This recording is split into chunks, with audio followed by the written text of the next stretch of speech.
খুব সহজে অনেক বেশি মজা করে হোয়াইট সস পাস্তা তৈরি করার জন্য প্রথমেই পাস্তাগুলোকে সিদ্ধ করে নিয়েছি। এখন একটা প্যানে বাটার দিয়ে রসুন কুচি ভালো মতো ভেজে নিয়েছি।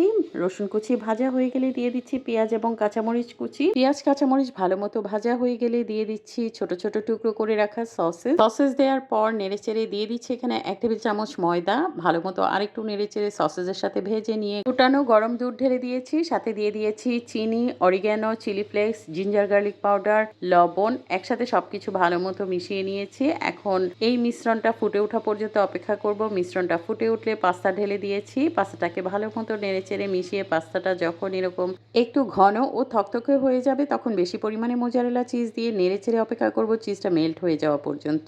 চিজ খুব সুন্দরভাবে গলে গিয়ে পাস্তার সাথে মিশে গিয়েছে। পাস্তা রান্না হয়ে গেছে। এখন চুলা থেকে নামিয়ে গরম গরম পরিবেশন করব। পাস্তা অনেক বেশি ইয়াম্মি হয়েছিল। এভাবে একবার ট্রাই করে দেখবেন।